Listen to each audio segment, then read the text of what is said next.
Good morning, everybody. My name is Gerard O'Donovan. I'm head of the Faculty of Business and Humanities here in CIT, and I'm delighted to open this event this morning, which is the final event in the Smart Rural European funded project. First, I suppose, to health and safety, there are no fire alarm tests planned during the event, so should the alarm go off, you will evacuate through the nearest doors and follow the signs. Toilet facilities are located on the top of the stairs as you came in. I'd like to welcome you to this beautiful award-winning facility which houses our architectural programs, and upstairs which houses our Department of Technology Enhanced Learning and our online delivery facilities. The Department of Technology Enhanced Learning conducts ongoing research at national and international level into big trends and ideas in e-learning and technology enhanced learning, with current projects touching on topics such as learning analytics, game-based learning, gamification, wearable tech, and augmented reality. The department's research and development work informs the central work that we do with staff and students here in CIT. This work has two closely related aspects: online support for and the development of distance courses, and online support for face-to-face courses. Before I begin speaking about the Smart Rural project and where it stemmed from, I would like to bring your attention to a few things. There is a pack you would have been given on registration. In this pack there is an agenda for this morning's event, a booklet regarding work placement for our students here in CIT, and there's also a brochure on our agricultural programme. So if you have any children, nieces, nephews interested in agricultural programmes, we'd be delighted if you would encourage them to view the brochure. There's also a yellow sheet, and it's very important, this yellow sheet in the pack, with the title Future of Technology on the Farm, and it's an evaluation form, and we'd be delighted if you'd fill that in before you'd leave today. For those of you who are on Twitter and social media, we have a hashtag, and the hashtag is #SmartRural. So again, we'd be delighted if you would tweet out about the event. Finally, we're streaming live for partners in Austria and France. There's a small EU flag under your seats, so I'd ask you to reach down and get that EU flag at this point.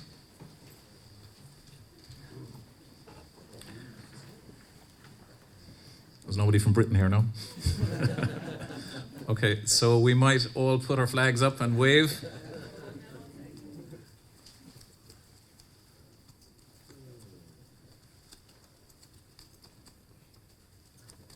Very good. Well done. It's a first. Just a little bit about the Smart Rural project. Is a key project in the range of externally funded projects here in CIT. The project embodies the cross-functional nature of CIT, bringing together strengths of agriculture, management and technology. The project has brought together partners from France, Spain and Austria. Through these collaborations, we've learned from each other and will go on to work on future projects together.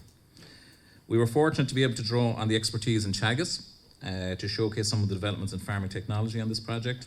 In CIT, we're always pleased to build new relationships, and this partnership is a welcome addition to our growing list of international collaborations. Agriculture is also a key area of development for Ireland as it seeks to increase its food production and export capacity. I'm particularly pleased to see the cross-disciplinary nature of the research in this project. Information technology will bring many benefits to the agricultural community, not in terms of efficiencies in their farming activities, but also in the quality of their personal lives. Before I call on the keynote speaker, I would like to bring to your attention, to the speaker's attention, that there's a strict timekeeping. So Christina Pinko, who's here in the front, will give you a 1-minute sign, and that means you have to stay on time, or else we'll cut you off. And I suppose that's the guarantee that we're all finished here for 1 o'clock and we can have some networking and some lunch. Professor Jerry Boyle was due to deliver the keynote address this morning. It's unfortunate that Professor Jerry Boyle from Teagasc could not join us this morning, and he sends his apologies. However, I'm delighted to call on Dr. Chaloux, Lauren Chaloux, Principal Researcher at Teagasc, to speak on Teagasc's behalf. Dr. Chaloux is widely published and is highly regarded in his research area of dairy pricing strategies. So, Lawrence Chaloux.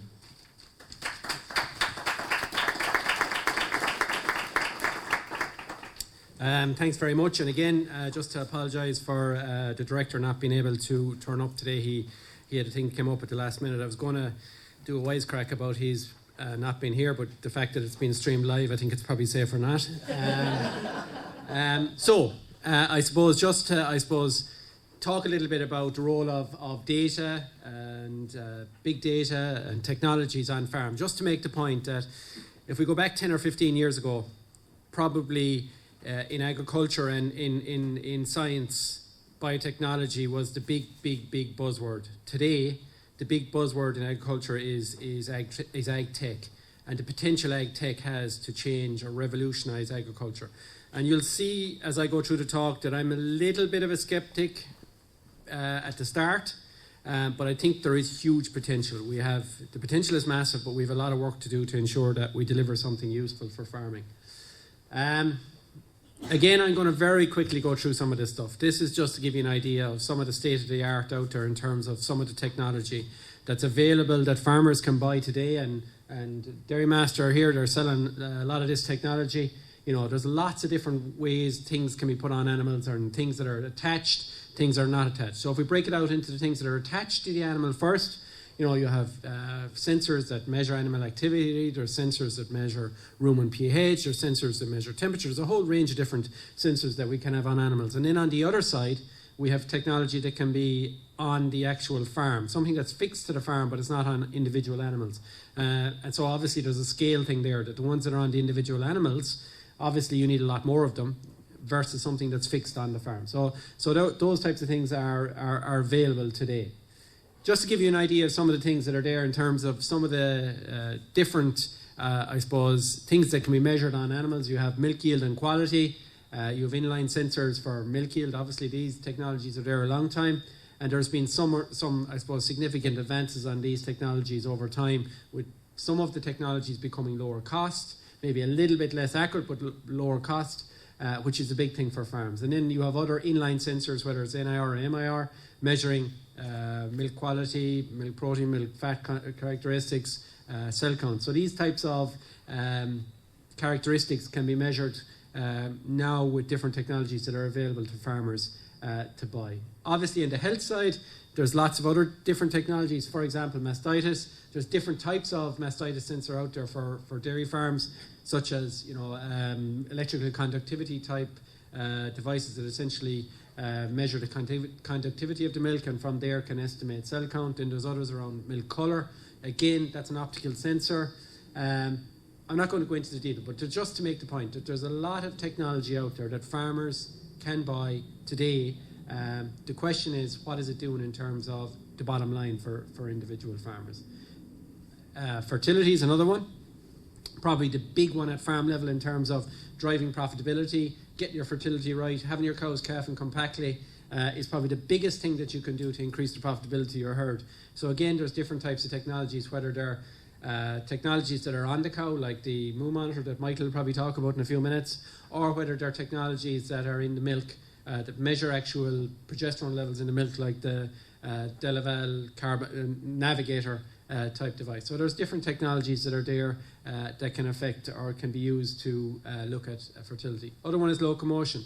Very little done on locomotion probably to date in terms of monitoring locomotion of individual animals. But this is becoming much more important for one simple reason. First thing is that the consumer is becoming much more aware and much more interested in animal welfare, which is probably a very positive thing.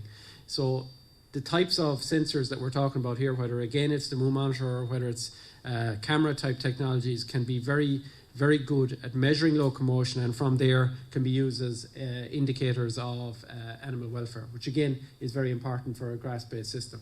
This is just a piece of work that has been done that just showed that the effect of locomotion. So looking at different locomotion, so just in terms of looking at locomotion on different types of cows, and just to make the point that this study shows that different breeds have different locomotion activities. Again, the camera technologies and the Moo Monitor accelerometer type sensors allow you to measure this this type of activity, which can be subsequently used from a management point of view or from a welfare indicator point of view. Just in terms of to look at the overall health of the animal from a nutrition point of view, there's there's rumen boluses. Again, there's a lot of different technologies in there that can be used to measure the health of the individual animal. Again, they're both attached and non-attached type technologies, whether they're looking at the animal behavior or whether they're looking at the characteristics of the output from the animal in terms of milk or so on. Just in terms of spatial, and spatial, when we say spatial, we look at where the animal is on the farm. So in a pasture-based system, this could become very, very interesting. So, I suppose particularly in a robotic system. So in a robotic system, the cows come voluntarily to be milked. So having an idea where each individual animal is, where they're spending the time, it could become very, very interesting. To date, there is virtually no technology that's out there that can be used in a commercial setting that can monitor animal location. Why? Because if you put GPS technology, it usually kills the battery, so that's not viable for a commercial farm situation. So being able to look at where the animal is, whether it's within a paddock or what paddock they're in, could be very interesting into the future. The technology is probably not there yet, but there is a significant interest in the providers in looking at that and having that technology available. So just giving you an idea of how you could use that, and one technology that we're looking at, one of a number of technologies we're looking at, but just to give you an idea of how we're working with one company on that space is where we look at our robotic farm. This is on our Dairy Gold site in Moore Park. So what we have is a robotic system with about 80 cows. Cows come in voluntarily. That's the flow. That's the farm map of that farm. You can see up on the right hand side there, and essentially a technology company in Austria has developed a system called SmartBow, which is a technology that has those type of towers you can see here spread out across the farm. There's about 37 of them within the farm, and each tower is used to triangulate where the individual animals are. So that's something that we're looking at. We've it in a year and a half. It's still not working, so just bear in mind that sometimes this technology doesn't work, but that's part of the overall process and getting an understanding of can the technology work and what can it do for individual farmers. So that gives you an idea. That's the tag that's in the cow's ear. So that's in every cow's ear, and from there there's triangulation being used off the towers to generate where the animals are at any one particular point within the farm. Other technologies, again, that we're looking at here is in terms of the Rumi Watch. And the Rumi Watch is a collar-based device. I'll show you a picture of it in a second, which goes around the animal's jaw. It's very much from a research point of view. It's not really for a commercial farm point of view. The reason being, it's €1,000 a unit. So, a farmer's probably not going to put in that technology on individual cows, and there's probably no value in doing that with that level of investment. Whereas the one on the right that Michael will probably talk about in a second is the Moo Monitor, much more commercial type tool that can monitor pretty much the same as the Rumi Watch device can do. So just in terms of the Rumi Watch, you can see there's a nose band, and you can see there's a kind of pressure sensor on the noseband that monitors animals opening and closing their mouth, and from there a lot of the activity can be ascertained. We can look at rumination, we can look at eating, drinking, and this kind of stuff is really important when we look at, for example, we have studies looking at different types of genetics, different types of feed systems, and being able to understand the impact of different feeding, different genetics on all of these characteristics becomes very, very interesting from a research point of view. And from there, we can work with the likes of ICBF and develop genetic evaluations around how different animals will perform in different environments. So just in terms of does the technology work? And this really compares the Rumi Watch with visual observation. So we looked at the Rumi Watch over a prolonged period of time, and we compared the outputs where we visually observed the animals versus where we use the technology. And essentially what it says here is that there is a very strong correlation between how the animals behaved when we looked at them versus what the technology said the animals were doing. So, to be honest, as a skeptic, I was a bit surprised by that. The technology actually works, and that was something that was a bit of a shock. Same with in terms of, so that was eating and rumination time. The next one is walking and lying down time. Again, the technology works. Fairly strong correlation between the technology and what the animals are doing. So again, the technology works. And again, eat time, choose, all that kind of information is again quite strongly correlated with what the animals were doing when we looked at it over a visual observation period. Moo Monitor, same process was used with the Moo Monitor. Again, we compared the collar versus the human. We had 12 cows over a period of time. We used 2 observers, 6 days, 6 hours per day, again looking exactly what the animal was doing over that period of time. And we looked at it at 15-minute intervals and 1-hour intervals just to see how good the device is. And you can see here the Rumi watch for grazing behaviour. You can see the Rumi watch in the same comparison has an R squared and a CCC of 0.96, and the Moo Monitor is almost identical. So again, by just putting the collar around the neck, and Michael will probably talk about it in a second, by just putting the collar around the animal's neck, we can get very strong information around what the animals are doing around grazing behaviour. Again, I was surprised by that. I didn't think that the technology could do that, and very clean analysis saying that it is very good at measuring what the animals are supposed to do. So the technology does what it's supposed to do. Rumination, same thing. We look at rumination, and again, huge relationships there. R squareds of 0.97 and CCCs of 0.98. Again, technology is very, very good at measuring what the animals are supposed to do, whether it's the Rumi watch or the Moo Monitor. Again, the Rumi watch, very much research tool. Moo Monitor, very much commercial farms tool. The next thing we looked at, and just to give you a feel for what, the next thing we looked at is around body condition score. We looked at 2 different devices. The Ingeniera tool, which is a Swiss company that have developed 2D and 3D cameras to look at animal, I suppose, structure, body condition, and so on. And we also looked at the De Laval system. Just in terms of how good the system is, we looked at it in a point from 0 to 5. That's how the BodyMat F was developed. It's called the BodyMat F. Was developed in using a French system from 0 to 5. We converted that to the Irish system, and when we did that, we got a 0.7 correlation between the device and the visual observations. Just to make the point that we had 2 visual observations, 2 observers looking at the cows at any one point. And the correlation between the 2 observers was 0.7. So the system was every bit as good as 2 of our best visual observers that we have. The system was every bit as good as the 2 of them together when they were combined. So that's something to say the system actually works again. Again, something that surprised us a little bit. Maybe, that the actual technology works very well. Just in terms of visual assessment, this technology also has huge potential to look at other things around the linears of the cows, type assessment for breeding decisions, looking at how the cow is structured, how the cow walks. This system can do a lot of that type of analysis as well in terms of the body length, the body width, the body depth, all that kind of stuff. The camera technology can do all that. Where the udder is structured. Again, why is that important? It's important for longevity of our cows. So if the udder of our cows fails for any particular reason, then the animal has to be called, and there's a huge cost. So the system can measure that and look at that over time. It can look at how the animals walk, and again, that's from a locomotion point of view is very, very interesting in terms of how the animals walk. Is there lameness problems? And we can pick up lameness early. So that was a very quick run through of some technologies, not at all exhaustive, some technologies that we have looked at. So really the conclusion from there is that most of the things that we've looked at, the technology actually works, right? So that's the first thing.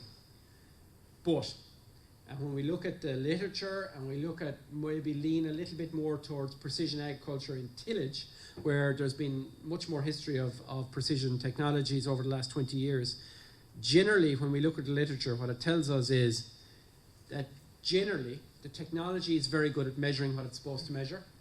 It's generally very good at interpreting what it's supposed to do, but when you get to the next level and provide that information back to the farmer, or provide the decision solution back to the farmer, then generally the whole systems have failed in a lot of cases to date. And I've read a recent paper that puts it very nice. What it says is moving from precision to decision. And that's really where we need to go to help farmers in the decision-making process. So all this information that these systems provide is useless if it's not in a format that the farmer can digest easily Farmer has 100 other things to do, and unless that information is provided in the correct format in a way that they can digest, it's a worthless exercise and adds costs. So that's the first thing, putting the information in the correct format. Second thing is return on investment. A lot of the technologies out there to date do not give a good return on investment. Example being what I just have. This is a piece of work that we did in the last couple of years where we compared automatic milking systems to conventional milking systems. Automatic milking systems have lower labour demand, they have higher running costs, they have higher investment costs. When we put all that analysis together, essentially what it tells us is that the return on investment from AMS versus conventional systems is less than zero. So investing in AMS technologies, when we compare it to conventional systems, is not a good investment for commercial farms. So there are other reasons why farmers invest in AMS technologies rather than conventional systems. I presume you're happy to hear that, Michael.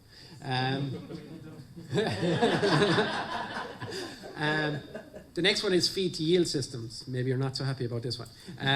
In terms of the feed to yield systems, again, we looked at the technology, investing in the technology and looking at the benefit. Biologically, using a feed to yield system will increase the efficiency of an individual animal. Some animals will perform better than others when you feed them concentrate. So feeding more concentrate to one animal probably makes sense biologically, but economically it doesn't when you put in the cost of the kit around the feed to yield system. Again, so a negative return on investment. So again, a lot of the technologies don't give a good return for the investment made at farm level. So we accept that there is huge potential, whether it's to increase the decision-making process, more information, more accurate information, more timely information, and interpreted information. But we have to say, at an industry level, there's huge potential, better genetic evaluations, better welfare assessments, more robust data that we send to the market when we're selling our product. So there is huge information and huge potential. But we just have to be, I suppose, clear that there's a requirement for us all to work together to ensure that we deliver on those. So for us, what we're saying the focus areas should be into the future, bringing all the technology together, creating central hubs that allow better decision-making processes and allow better information to be given back to the farmer or whoever the end user is, whether that's a milk processor, whether it's a farmer, or whoever it is, providing that information back to them in a better format will give a strong return in the long term. And that's, I suppose, essentially what we're saying we need to do into the future. Just to give you an example, and again going back to the literature and some of the examples where these types of systems are talked about. Again, this is a paper that was published in 2014, just shows linking all of the different data from the different sources, whether it's smart sensing, from satellite imagery or whatever, whether it's things that are collected on farm. Combining all that information together will provide better outputs back to the end user. Again, similar type analysis, another paper published in 2017, just showing that combining all of the different components together, whether it's the dairy master data with the milk processor data, with the pasture-based Ireland data, wherever, providing all that information into one central hub will help in the decision-making process. And I'll just give you an example of some of the things that we're working on. And again, this is essentially pasture-based Ireland, which is a national grassland database which has been formed through a link between Teagasc and Agrinet in terms of the development of a national database similar to what ICBF have. And that's something that we think is going to be very beneficial into the future. And the other one then that just want to mention is a project called Future Milk, which is the latest SFI funded centre, which will be starting in September, which essentially is trying to do what we're saying there in terms of pulling data from different sources, developing new sensors to measure new things of importance, using new data analytical procedures to answer new questions, and ultimately provide solutions back to the end user in a usable format. This is just another one that we're linking into Future Milk. This is a DAFM funded project that we have now combined within Future Milk that's also trying to do the same thing. So that really was very quickly going through where we think the whole space is in data tech or agri-tech. Very exciting space to be. I think we just need to all work together a little bit more to ensure that the end user and the people that make the investments get the returns from what they're doing. So thank you very much.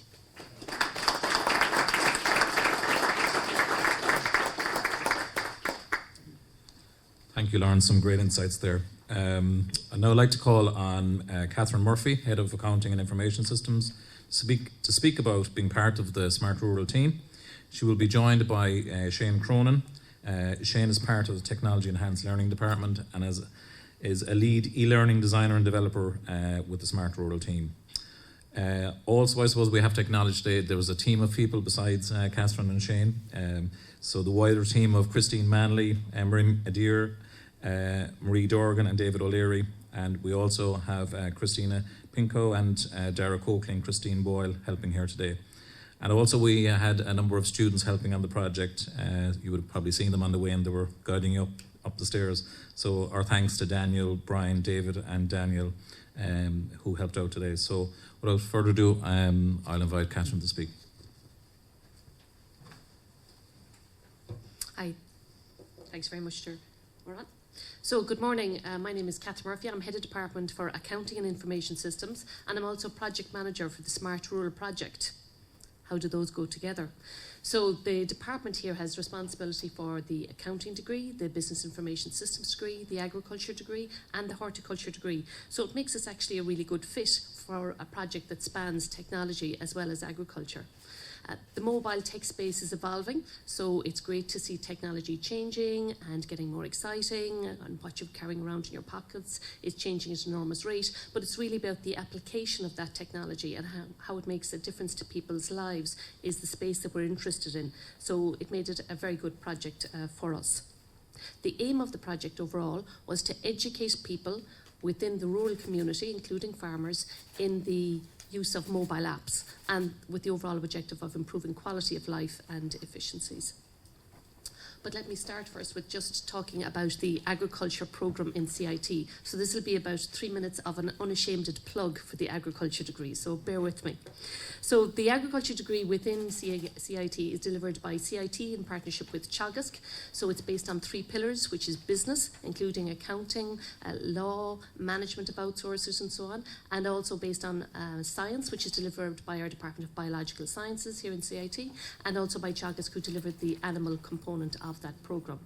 We graduate about 40 students every year. This year we have a bumper year, so we have about 55 students graduating this year, and that's across level 7, and most students who stay with us stay on till complete their level 8 degree here with us. This morning you would have met the lads downstairs, and 3 of them are just about to finish their agriculture degree, and 1 is just finishing up their Masters in Business that they've completed after the agriculture degree here. Part of the programme here also has a placement in year 2, and that placement is now evolving and changing. We have a new placement coordinator, George Murphy, who's at the back of the room, and we have a programme coordinator, Marie Dorgan, who's here in the room. You can ask any of those about the programme. You would have met Miriam at the desk outside, and she is also an agriculture graduate working as an enterprise intern within CIT, and I'll speak later about David's role in the project. So thanks to Keith, who's here as well, who rolls out our the Teagasc element of that programme for us. Don't you love the picture? They're agriculture graduates from 2 years ago. So, to the project.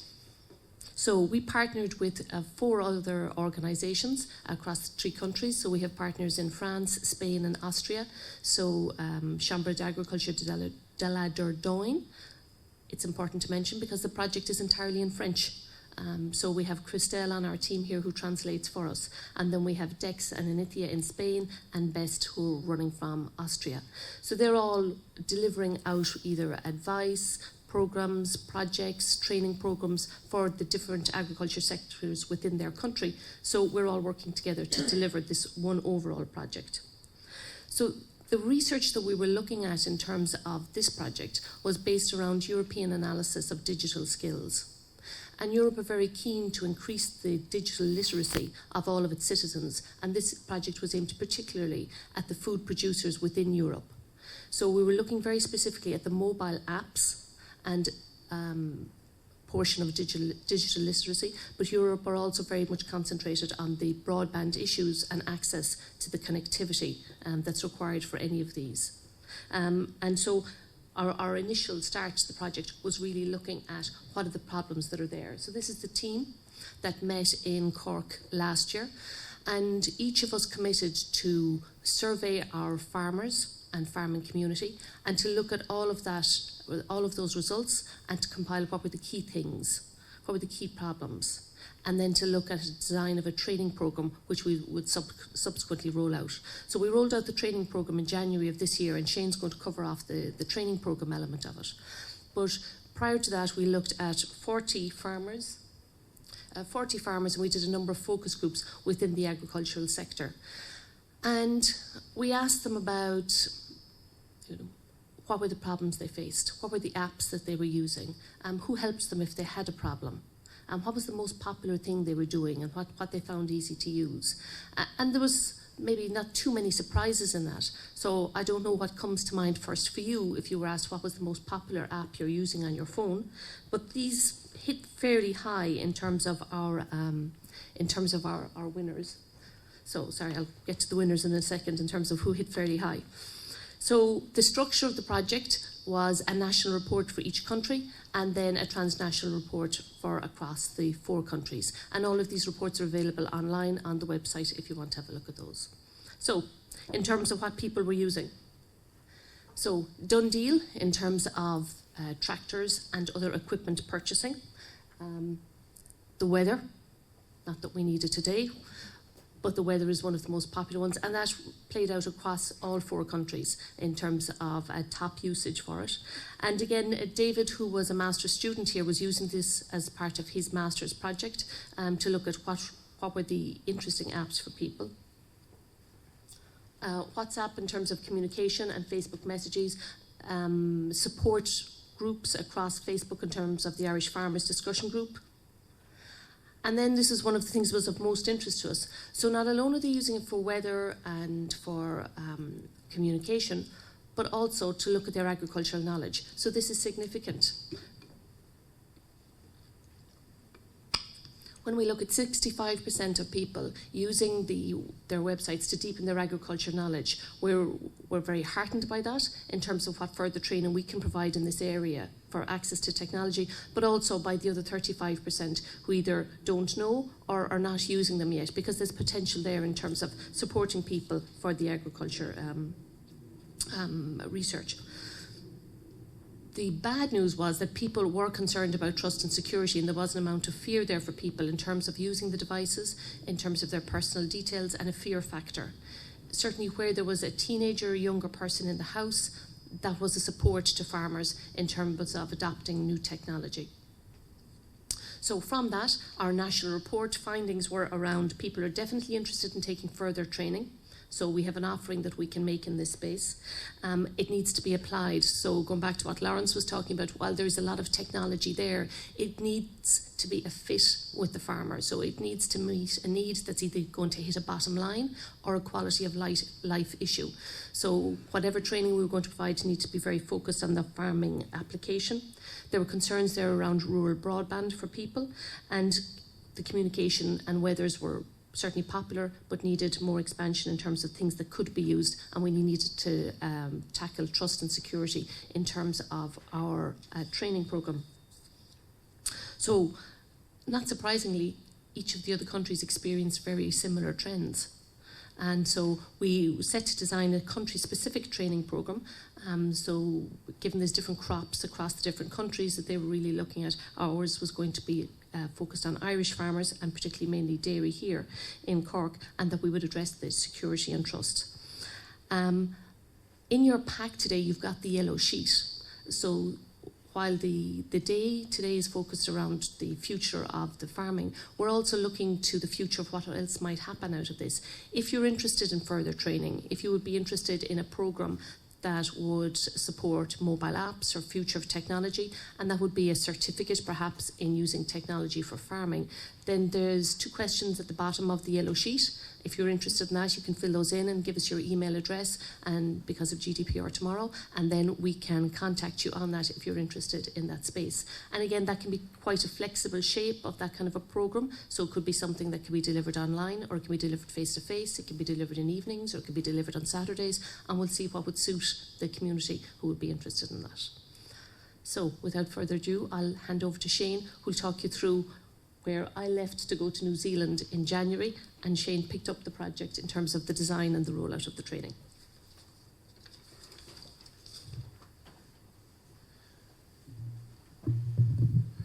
Okay, thanks, Katherine.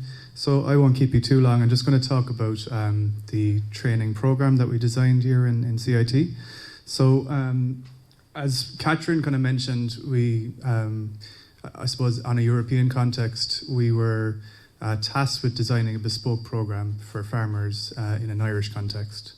Our role here in the department was, I suppose, the design. So you're just down the corridor here, actually, our team are involved in quite a lot of e-learning based projects. So broadly speaking, we'd be talking about enhancing learning through technology. The design of the program would have looked at how technology could be used for the type of learning that we're looking at, looked at the online supports that we could use for those learners, and also the whole media design element. So it was important that, because the whole course was about technology use and empowering farmers to use, or the rural community to use technology, that we think about our learner profile and how that would best work out. So I suppose it's important to say that technology is not a silver bullet. There's quite a lot of technology out there, and because the focus in this project was about smartphone technology, it really sort of narrowed in the focus in terms of what we could cover. Now, mobile is great, but there isn't a huge amount in terms of core agricultural applications available out there. So the research initially on a European context and then an Irish context would have informed what applications to use, but it was important maybe that it wasn't just agricultural applications. We're talking about empowering people in rural communities in general, okay? So the program design started with the learner. So we developed a learner profile based on all the survey data and the focus groups. We would have looked at what people were using, what they would like to use, where they are from, what type of background they were, what farming background they were. So those learner profiles would have come around, I suppose not surprisingly, dairy was a big one, tillage, organic beef, agricultural consultants, and then others, farmers' spouses, farmers' wives, and so on. So there was quite a mix of learner types there, and so the program had to be developed to appeal to all of those different people. That's a picture of a cow just because dairy is a huge factor in driving the development of any applications, and you'll hear from the guys later on. Obviously livestock as well, and beef is a big factor in terms of mobile app development for the sector. So the design of the course itself, we would have looked at assessing ag-related smartphone applications, but we'd also have looked at others. So Katherine mentioned Done Deal and WhatsApp and stuff like that. I'll just talk about that in a second. And then we looked at the whole design of the workshops. So these were one-day workshops that we designed, and it was important that we kind of got quite a lot into that one day for our learners. So our approach, I guess, is looking at it in terms of themed sessions. So it wasn't, full-on agricultural applications right through the day. We had 4 themes. We had online remote presentations. So because we're a Department of Technology Enhanced Learning, we're able to facilitate that. We were kindly aided by Barry Lynch in AgriNet. We had HerdWatch. We had the guys in Dairy Master as well. Dial in online and do remote presentations, which, it was great to use that technology, and the people in the room were quite impressed in how that was run and how they could ask questions and get live demonstrations from those people at a distance. Also, we looked at the smartphone applications and walkthroughs of those applications. But I think more importantly, we focused on developmental experiences. So people on the ground, it wasn't as a very passive experience. People were asked very much on the day to contribute and to contribute in the group activities, and also to maybe talk about the types of things they would like to see in terms of rollout of technology on the farm. So the themes, very briefly, were smartphone essentials. So again, not looking specifically agricultural applications here, but talking about things that Katherine mentioned, like security, things like broadband, best uses of different features on your smartphone, and we covered quite a lot in that session and that theme. Also, we looked at the agricultural application, so this would have been facilitated by the guys in Dairy Master and AgriNet and HerdWatch, and we would have covered a few others as well that are available to consumers outside of that. And then we looked at productivity apps. So again, I was saying, I suppose there's quite a lot out there that people can use on the ground that aren't agri-specific. Productivity apps like note-taking applications, things that can actually make you more efficient in your everyday were important to cover as well in there. And then health and well-being was an important one as well. So, I suppose we don't want people stuck on their phones and their computers all the time. We want to be able to look at the side of technology as well that can help people in their everyday to tune out or to monitor their sleep or to look at things like that, wearable technology as well. And finally, we looked at new and emerging technology. So looking at things like drones and agriculture and new and emerging tech in that space that would be interesting. And there was quite a lot of feedback as well from the learners that was interesting, and I'll cover that in a second there as well. I suppose the live online demonstrations brought a great element to this. So it gave learners a break from us in the room and brought those guys live online as well, which were made available afterwards. There are just a few screenshots there from the event itself. It took place in the training room down below the corridor here. And then, I suppose, as I said, the group activities are really important, the workshops and so on. We had an agricultural field trip, and that was kindly facilitated by Keith and Karen in Clonakilty, and also by Carol and Kevin in Bandon in ICBF. So that brought, I think, a realism to the stuff that people covered in the room, in the training here in CIT, and gave them the opportunity to see these technologies on the ground, especially in the farm, and the whole data aspect of things that Carol will be talking about in a minute as well. So we went to ICBF and also to the Clonakilty Agricultural College, and the feedback then, I guess, was interesting. So from the actual classes themselves and from the field trip, we got quite a lot of rich feedback, I think. So things that would inform the possible development, as Katherine said, of an online program or a face-to-face program in the area. And it'd be important there as well that we be able to appeal to people that aren't just in the Cork region, people that could dial in online, in their own spare time. They could tune in live, or they could view at their own time as well. The feedback, I suppose, was the program was kind of topical and up to date, so it wasn't focusing too much on any one specific area, but covering a lot of topical themes, and you saw those themes a while ago. It was a good refresher course, was some of the feedback as well, and there was some kind of helpful hints and tips as well on using your smartphone to be more productive and efficient in the agri sector. Also, I suppose some recommendations in terms of maybe more in terms of the new and emerging tech. I suppose there's only so much we could do on the day, but that's definitely something we'd be interested in. Even here in the department, we look at things like virtual reality and augmented reality and things like that. So those things and analytics are all very interesting in this space. And I guess the other thing was more hands-on experience with tech on the farm. So we had a limited number of people we could bring to Clonakilty to the farm to see, grass management applications and nutrient measurement and stuff like that. So that was quite interesting, but we could only bring a certain amount of people there. But I think that really kind of rounds things off when you can see stuff in context of the farm. Some interesting ideas. So we had some really interesting ideas from people that came to the courses and to the field trips. Some ideas, I suppose, were around home and farm automation. So quite a lot that's available to consumers rather than maybe at an industrial scale that might be very, very expensive. There's quite a lot in terms of home automation. The guys in Nimbus, I know there's a few of them around there, would be working in a lot of research in this area. Security systems, monitoring livestock. So the guys will be talking about that in a minute. Forestry surveying and management using drones, for forestry damage and stuff like that. looking at cheap robotics solutions. So AI and robotics is becoming very topical at the moment.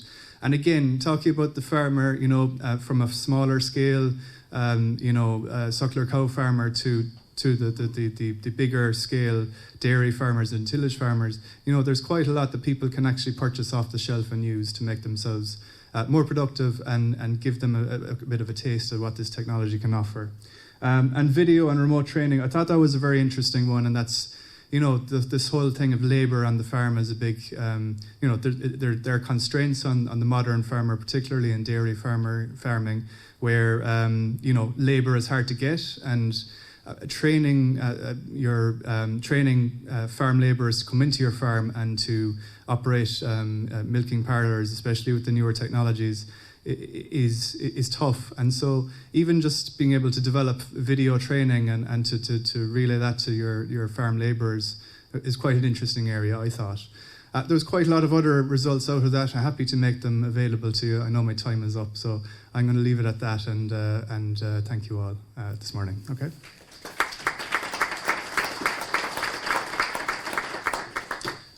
Thank you, Shane and Katherine. Dairy Master is a world leader in dairy equipment and manufacturing. Operates from its head office in Causeway, County Kerry, Ireland, as well as having operations in the UK and the US. Dairy Master has customers in over 40 countries worldwide. Over the past 5 decades, Dairy Master has researched all aspects of dairy farming and dairy herd management from its own in-house R&D department, and has developed unique technological advanced solutions aimed at making dairy farming more profitable by reducing long-term costs and labour inputs. To look at how this technology is changing the face of farming, I'm delighted to welcome Michael Ryan, Dairy Master.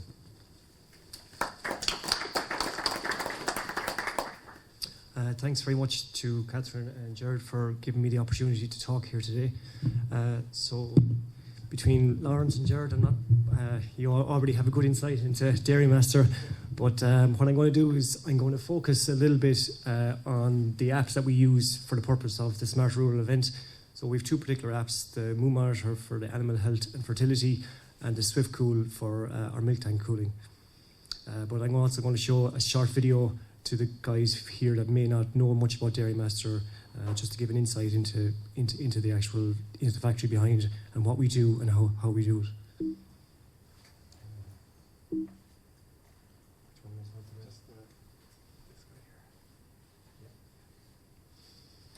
Okay, so why are we looking at apps, and why? It's probably because the whole mobile phone sector has gone out of proportion. I suppose maybe I'm not the only one here today, but I have 2 phones, and once a month when I'm on call, I have 3 phones. So my wife thinks I'm a drug dealer at the moment, but it's really taken off, and we're trying to bring solutions to the farm to incorporate this mobile technology. So this is just a brief introduction to Dairy Master.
that's just a quick look at Dairy Master and the facilities. So now I'm going to focus on the actual apps. So starting with the Moo Monitor Plus. So this is a collar worn around the cow's neck. So it's designed to monitor the cows. Takes approximately 3 million data points per cow per day, and from that it's able to determine the cow's resting time, rumination time, feeding time, and her activity. So as I said, it's worn around the cow's neck. All the data is recorded from the collar. Then it goes back to the base station. The base station is connected to the internet, and then it uploads the information to our cloud system. So all the information is stored on the cloud system. There it's processed and it's analysed, and then the information is driven back down to the farmer in a usable format, in a visual usable format. So whether that's to his mobile application, which I'll be showing you today, or whether it's the PC application, and it can be for Android or iOS, or it can be for Apple or Mac, it doesn't make a difference. It's available across all the different platforms. So some of the information that's of use to the farmer, so the likes of his heats. So obviously right now in Ireland, it's bang in the middle of the breeding season, so the farmers are trying to get all their animals back in calf. So primarily they're using it for heat detection, but as well as looking at heats, it's also looking at the cows that are not in heat. So we're looking at the likes of the non-cycling cows. So these are cows that he's trying to breed, but they have issues, so it's going to pick out those cows, and he knows then he has to get those cows treated. Just moving on to the other stuff, we have the rumination, the resting, the feeding. So this is probably the new phase that we're going into, where we're trying to drill down into not just the activity for heat detection, but drill into how much time the cow has been ruminating, resting and feeding, and using that as a measure for her actual health. So why has it been so successful? So these are just some of the comments that we have from the farmers. So I'm just going to play a short video, just showing the feedback from the farmers that use the app and use the actual technology. Really is what we thought it was going to be, and to be honest, since we got it, I wouldn't look back. I wouldn't change. The one thing I noticed with the heats through the breeding season was the accuracy of the Moo Monitor. It was as good as 100%. The system works, it's tried, it's tested, and we're seeing the benefits of it. It's saving money, it's saving milk loss, it's saving animals. This Moo Monitor is not just doing breeding season, it's working all year round. It's easier to detect a sick cow milking, but dry cows, that you're not handling them every day, you may not see a sick cow. And once you actually came across your first sick cow, it really brought it home to you, the importance of actually having it on the farm as an aid to your farming business. If you're not in the yard, you can still monitor what's happening in the yard.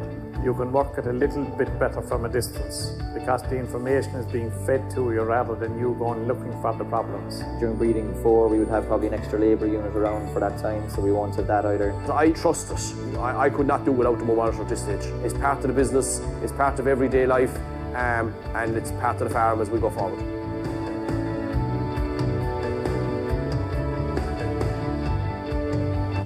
Okay, so that's just a little snippet of what the farmers say. So this is just a couple of very quick graphs just to show you how the system actually, how it transfers the information visually back to the farmer.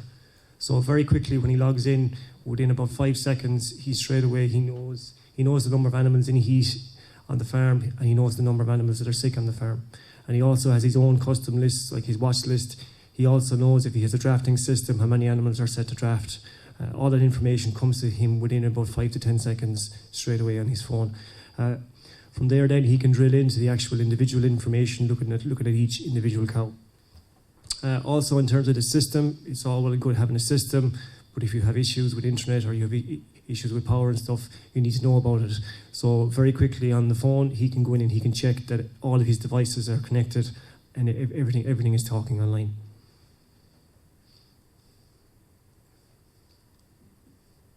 So these are two particular graphs that we developed in mind for the actual farmer. So the first one here on the left is what we call a scatter graph. So it's a very quick look at the whole herd on a scatter graph. If we look up here in the top left. So the axis, the bottom axis is the rumination plus the feeding time, and the y-axis is the resting time. So a cow that has very high resting time is obviously a cow that's sick or a cow that's off her feed. So by looking at a graph like this, very quickly you can pick out the outliers within the herd, and he can then go and he can tick on that particular cow, and it'll bring him straight into the information. So very quickly over the whole herd, he knows the cows that are performing well and the cows that are starting to slacken off, cows that are poor performing. The other graphs that are over here, one of them is the heat graph. So very quickly he can drill down into the cow and he can see if the cow is cycling correctly. Was she cycling today? Is she cycling 3 weeks ago, 6 weeks ago? So he knows if the cow is ready for breeding or not. The last one is the behaviour alert. So we're monitoring the rumination and the resting time.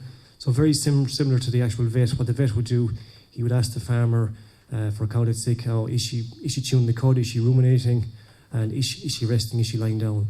So we focus on these two parameters, and if they drop below a certain level, we're immediately alerting the farmer, and he can go in and he can look at that graph over time to see what's happening with the animal.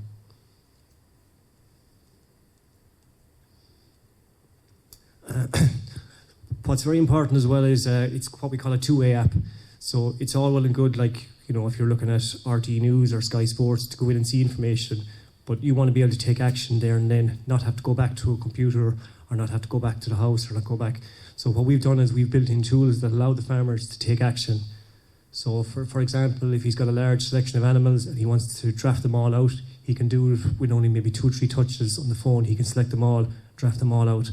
Other simple things, like if he wants to put a calving event in, if he wants to put a breeding event in, a heat event in, or a health or sickness event in, or if he wants to remove one collar from one cow and put it on the next cow, he can do all that through the phone. He doesn't need to go back to the computer, and he can do it all through a one-touch button. The last section there is the drafting, which is particularly handy. So if there's a particular cow he wants to pull out for the evening milking or pull out for the following morning, he can do all that on his phone, and she'll be segregated out without him having to go and sort out the cows.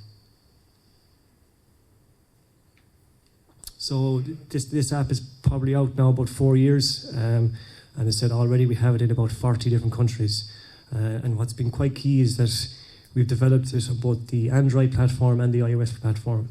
So to date, we have over 3,000 users across 40 different countries worldwide. Just going to skip off the Moo Monitor now and go on to the actual milk cooling tank. So we're now launching a new app. It's called the Swift Cool app. So we would always see the milk tank on the farm. It's almost like the safe in the bank. This is of primary importance, and the farmer needs to be able to keep an eye on it, and he needs to know if anything goes wrong, and he needs to be able to control it. So we're allowing him to do that, especially now where the farmer isn't necessarily always on the farm. He could have workers in during the milkings and stuff. So through the Swift Cool app, he's still in control of the tank, and he can see what's going on at all times.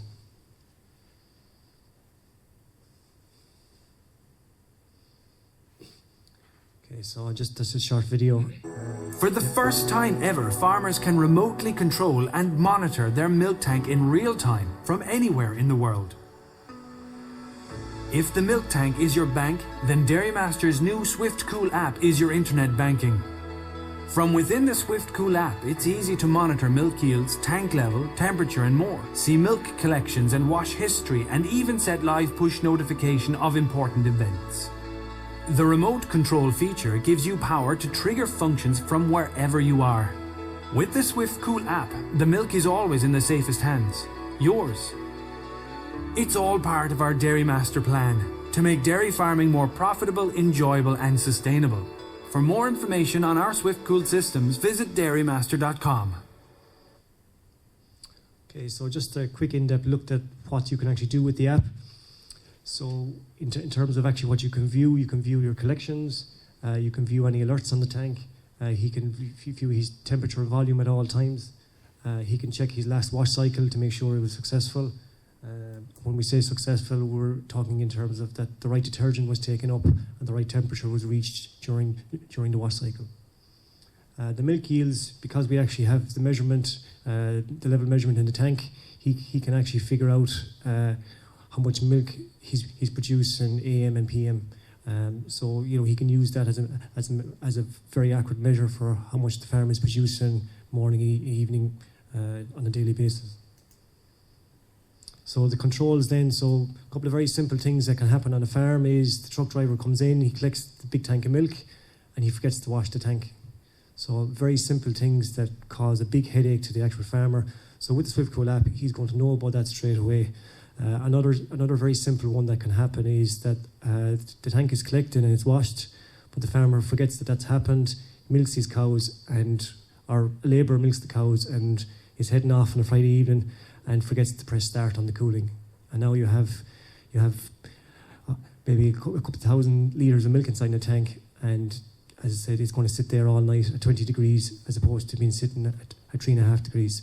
So with the app, he's now going to get an alert, and he can see straight away, oh, my tank is not in cooling mode and there's X thousand litres in it, and with one press of a button, he can activate the cooling to switch on the cooling for the tank. So these are just some of the graphs that we have. So I was talking about the alert for the tank not in cooling mode. You'll see that, and he can also go in and he can look at the previous wash cycles. So typically on a milk tank, you'll do acid washes and alkaline washes, so he can see the history of those washes, what the wash temperature is reaching. Also for collection, he can see what the temperature of the milk is at collection, so he knows that it's the right temperature going into the actual truck.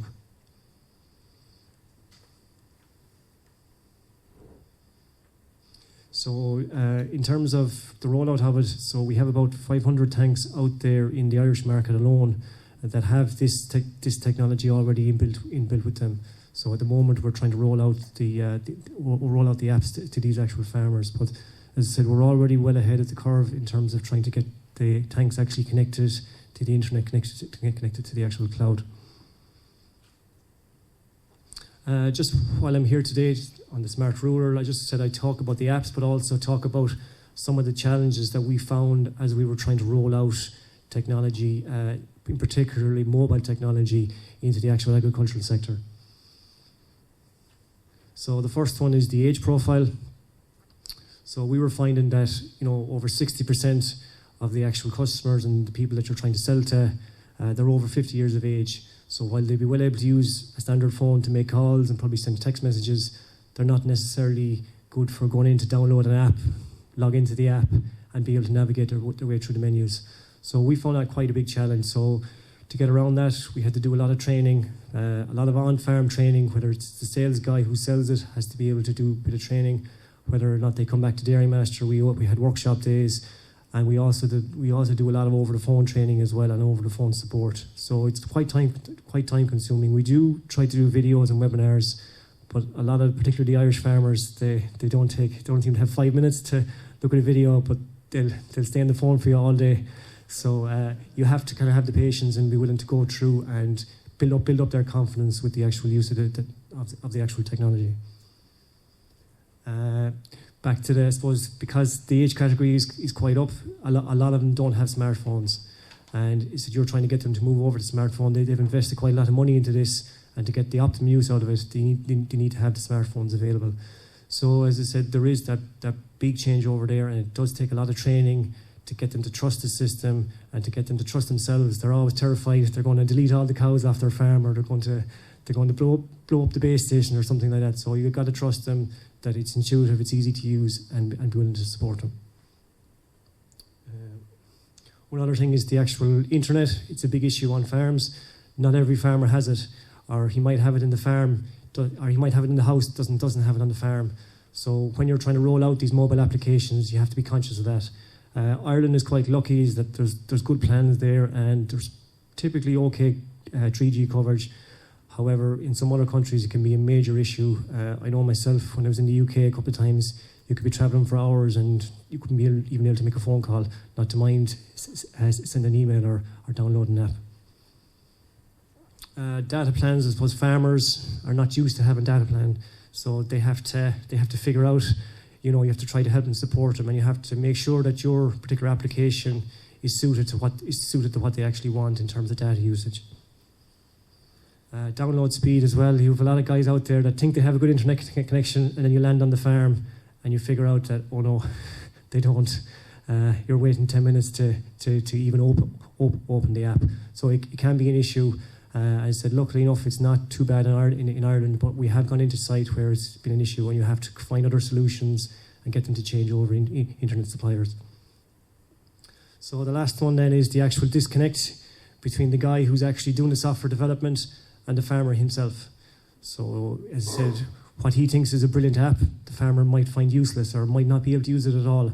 Or it could be even the size of the text on the phone. It could be so different to what the farmer's used to using.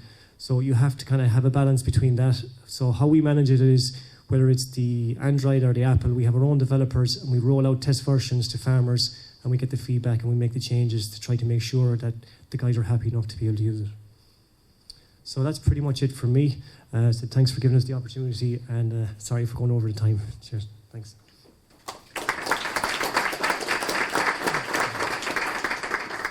Thanks, Michael. Fantastic innovation happening as always at Dairy Master. ICBF work closely with CIT in the delivery of our animal breeding module on our agricultural programme and the supervision of final year agricultural degree projects. Carol delivers on the data analytics programme in CIT. Is that combination of technology and agriculture that is the backbone of ICBF, along with genetic evaluation skills. Carol will guide us through how big data is changing the decision making in farming now and in the future. So I'm delighted to ask Carol O'Connell from the Irish Cattle Breeding Federation to join us. Thank you very much. Good morning, everybody. Welcome.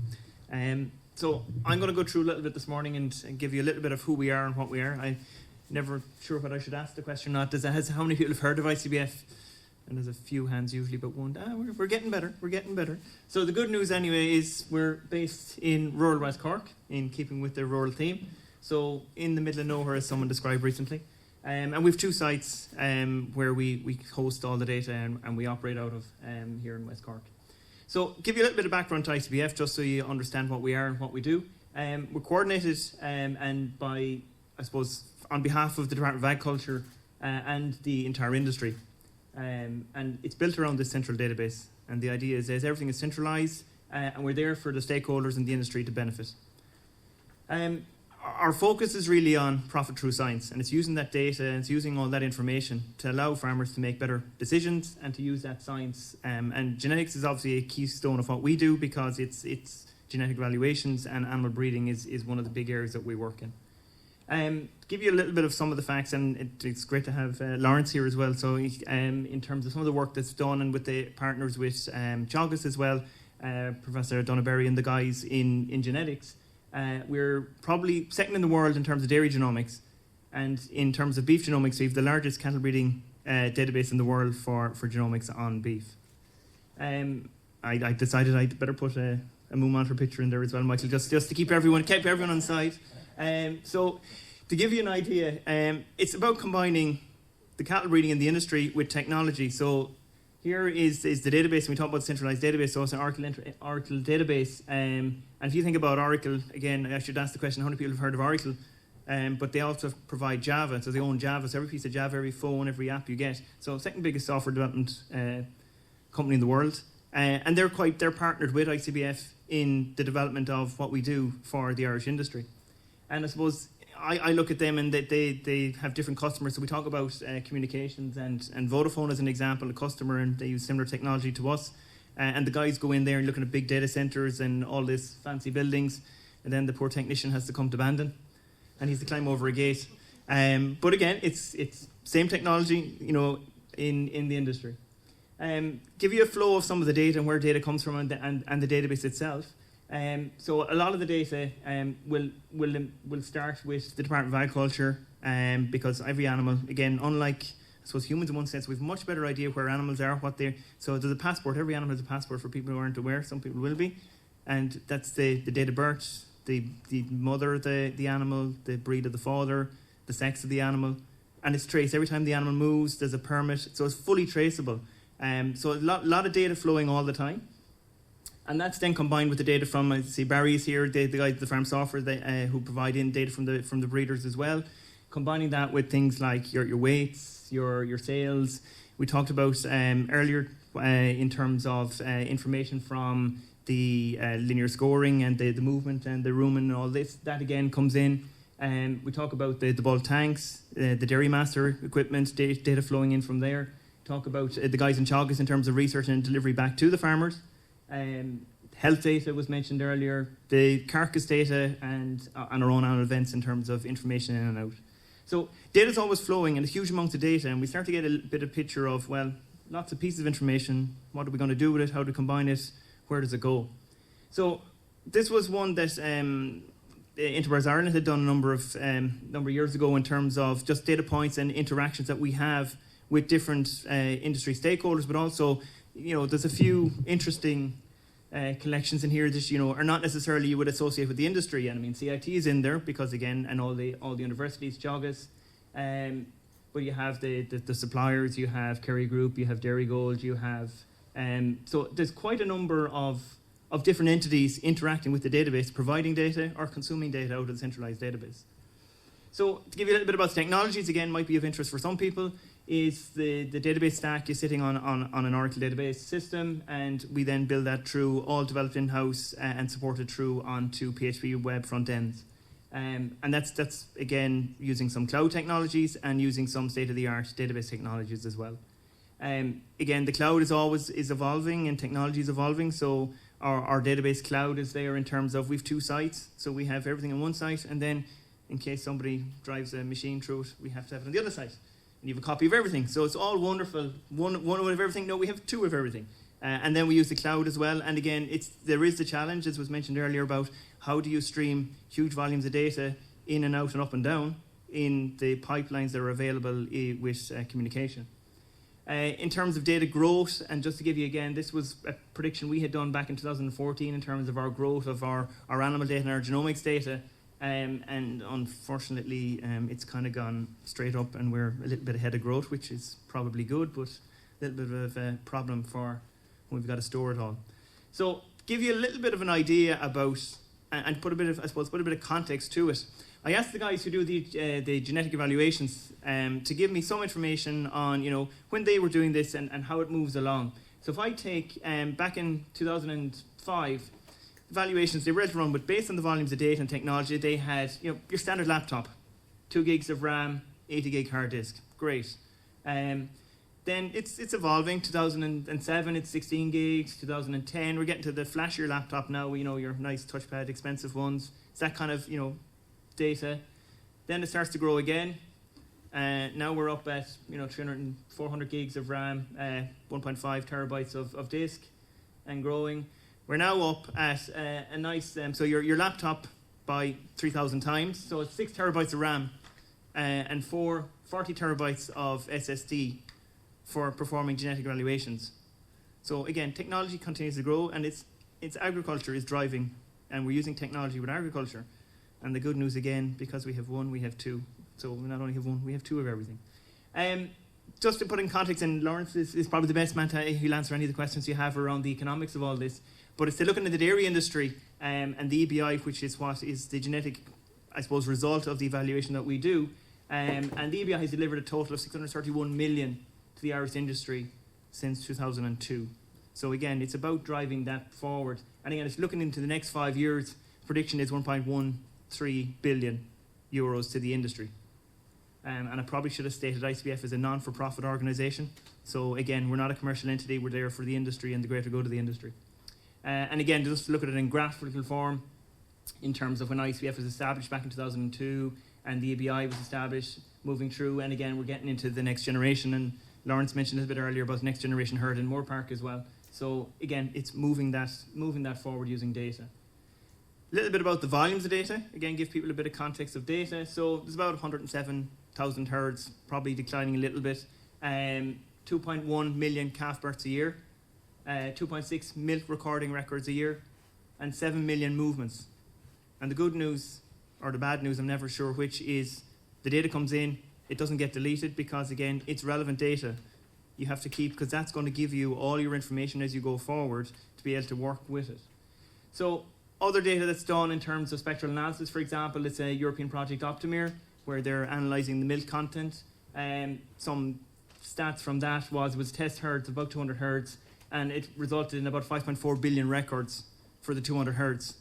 Again, move that across all milk recording herds, all dairy herds, quite a significant volume of data starting to come in. So it's one of the big ones, and I'm going to touch a little bit more about it in a minute, is genomics and genomics data. But again, we've 1.8 billion breeding value records, and as of March, we have 62.7 billion genotype marking data, so SNP data. And I'll talk a little about this because this is an interesting. If you think about the volumes of data we're getting on genomics at the moment and genotyping data, on a daily basis, we're probably getting the same amount of data points as there are tweets sent in the world in a day. So, same amount of data points as tweets in the world on cattle breeding data. It's an interesting stat. So, talk a little bit about data, and then we talk about DNA. So, DNA is an interesting thing in terms of we all have it. We use, what is it? So one of the questions I had then was, can you tell me, is there anything 300,000 times cheaper now than from 2000? And then everyone scratched their head and said, well, it's not computers. We did think about that one for a while, but they're only about 5 times. The other one, again, flights, Ryanair, Aer Lingus, yeah, they all came in, lots of cheap flights now. Paper is gone, but actually they're still only 3 and small figures. It's actually about sequencing data. It's taking DNA and being able to get data out of the DNA. And I'm looking at Roy here, who's going to suddenly give me all the stats in a second here.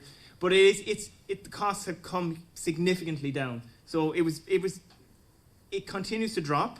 So if we look at it, I think 2012 they were saying about $1,000. Actually, I looked at it yesterday. I think it's about $600-700 for full genome sequence of a human from where we were back in 2003. So if you then move to cattle, which is our business in our area, cattle and sheep, is cattle genomics. There's 3 billion pieces of information. So that's 3 billion per animal, 2 million animals a year. Lawrence is getting excited because all the data he's going to be able to churn and make use of. So it's something that we need to grasp with all the time. As an aside, just for your own information, humans, mouse, we have commonality. Unfortunately, it's a bit odd what we have a commonality with, but it's a banana. But anyway, never mind. You can think about that when you're trying to figure it out. So one of the projects is genomics and genotyping data that we are doing. And for familiarity, again, I said I better put, what does a tag look like? People may or may not be familiar with. And a sampling kit. On here is an Illumina chip where on the chip there's 24 animals. DNA gets dropped onto each one of these chips on the right hand side here. And that's analysed, and that's where the thousands and hundreds of thousands and millions of records will be retrieved from. Animal breeding, probably fairly understand. The bull, the cow, put them together. The calf appears, wonderful. And tradition was, well, you got half from your mother and half from your father, so the two together is kind of what we get. We've half of one and half of the other. Whereas with the genomics, actually, it's not quite half from one and half from the other. It's different markers from everybody. So some from your father with different markers and some from your mother different markers. So the idea is that we're taking samples of the calves and we're then able to figure out at birth what they're going to predict to, what they're going to be like based on their DNA. So the example I always use is think about your own family. Brothers and sisters. How similar are you to your brother? How similar are you to your sister? Same mother and father. Are you exactly the same? And then somebody's going to say I'm an identical twin. But other than the identical twins, which are actually technically not the same anyway, you're not the same. So then, why would we have said, well, animals would be the same? It's the same principle. So what we've done here is just 5 different families, 5 children from the same parents in each family. So family 1, 2, 3, 4, and 5. And we said, okay, half the mother, half the father. We'll predict that that's actually where we think they're going to get to based on the information we have for how good the mother is, how good the father is, be it production, be it whatever the figures are. But actually, that's fine, gives us an accurate enough estimation. But think about it then, we can take the DNA and actually predict much more accurately. So now, if you think about, okay, the green guys up here should have been the higher ones, the red ones are the lower ones. But actually, when we run the analysis on the DNA, lo and behold, some go up, some go down. So what you want to know about is the ones that went up. You don't really want to, you want to know the ones that go down because you want to get rid of them, but you want to keep the ones that have gone up. So you're not the same as your brother and sister, but you knew that already. The example that's used here, famous bull, Old Man Justice, so many people will be familiar with. 2 full brothers. One is a $40 million bull. Anyone that hazard a guess as what the full brother was? He made about 400,000, that was it. 40 million, 400,000, yeah, you had both. Which would you have picked? Higgly Piggly. They're both going to be the same. I might guess the right way, 50-50 chance. With genomics, it would have predicted the right way. So again, it's like the farmer standing in the field, lots of good animals. Well, what are going to be the good ones? What are going to be the less good ones? How do I develop? Which ones do I pick? Which ones do I breed? You know, I can look at the mother and the father combined together, take a Eurostar value, or I can DNA them and get much more accurate data. So suddenly some go up. So on the left, the guy who was 187 has dropped, and their 82 has gone to 166. So some go up, some go down. You're using the DNA, using science, using technology to make decisions. Again, sorry, should have mentioned this before I put it up in people's lunches. They're going off. They won't have any lunch, Katherine. Animals in the factory, again, lots of things you can do with the DNA, but we can now start to do traceability, farm to fork, you know, again, but it's probably a little bit more. And again, another bit of work that's being done at the moment in terms of Teagasc is the MTI, Meat Technology Ireland, and actually saying, well, hang on a minute, when we go to the supermarket, I want to buy a steak. How do we breed to make sure the steak is tender, supple, juicy? You know, which one of these animals is going to give it to me? Because I can charge more for that. So the question is, well, it's meat, but can we actually breed animals to give better meat? And the answer is yes. So there's a whole piece of work going on at the moment with Meat Technology Ireland, which everyone is involved in. And again, it's about being able to breed animals to produce a better steak. Again, using DNA as well. So a couple of other things in terms of how we get our data. People are familiar with in the farming world, the Department of Agriculture passport. Again, might be showing my age in terms of Glenroe is the address on this one, but anyway. But again, the information is there, the mother, the father, and now we're moving into, well, farmers have to fill out this information. Where's that, it says paperwork. Nobody likes paperwork. So we're starting to see, okay, is there ways of evolving that? So we're involved in a project this year, DNA calf-based registration, where animals born, sample the DNA, and the database will tell you who was the mother, who was the father, what was the sex of the animal, what's the breed of the animal, because the data is there. Animal events sheets is just how farmers record data. Again, how's technology moving smart rural? How are we moving technology? DNA, being able to fill in this information for the farmer. So we get that information at the moment, our own website, Department of Agriculture, we get it from our farm software companies who collaborate with us, animal event sheets, text messages, handheld devices. Again, handheld devices continue to grow, and Lawrence mentioned it earlier in terms of locomotion, the actual makeup of the animal, the in-generous systems, taking pictures of the animals. There's linear scores go out and they inspect multiple points of the animal. Again, that data is now flowing. It's using relatively straightforward technology, but it is technology to record data on farm to be able the farmer to make better business decisions. Again, scanning data in the animals, the Moo Monitors, in heat, the weighing scales, and so on and so forth. And all that data is, again, what we can do with it. And then it's about presenting it back to the farm, and we touched on it a little bit earlier with some of the speakers, is how do you give that back that you can actually use it, understand it, make sense of it. Again, all the tweets in the world in a day, not going to be that many data points isn't going to be much use to the farmer. We need to consolidate that down into something that he can use. And again, from our own website, we have some information for farmers. Every farm in the country is able to log into our system and query his own information. The animal search on our own website, every male animal in the country, type it in, and you can start to search and retrieve some information for it. I mean, we look at that, there's about 3 million searches a year on the animal search alone for making decisions and viewing information. The app is there as well. Again, farmers, it's about presenting graphical format that's easy to understand. You know, how many animals do I need to record a SAR for? How many have I calving ease done for? Because that phenotypic data is going to be used then to make better decisions. So again, graphical in terms of health data, in terms of fertility, and so on and so forth. I get myself in trouble when I start talking about SAR advice and things, but anyway. So again, breeding programs, advice, what bull to use, new SAR advice in terms of being able to choose the cows, pick the bulls, decide on the straw usage, review the pack, and actually that data goes to the handheld technician who arrives on farm. Farmer had made the decision on the computer as to what he's going to use, and that arrives on the handheld for the technician to use. Cow is another particular project we've been involved in, again with in collaboration with Teagasc and other partners, about culling which animals need to be culled and using that for decision-making process. Again, emerging technology, the milk recording farmers, you guys were used to a guy going in, writing on sheets of paper, bottles everywhere, pieces of paper everywhere. That technology has moved on a handheld. The data is recorded, and he gets a nice graphical format result for that.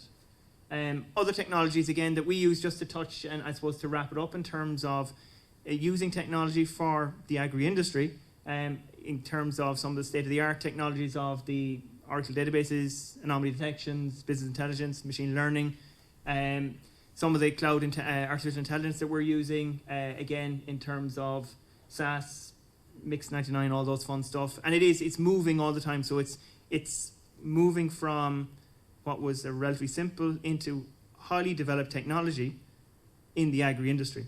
And I think I had to get the plug in for CIT as well in terms of the artificial intelligence master's course. But again, that's where it's going. And we need people who have done these courses to be able to come into the industry and to drive the industry forward.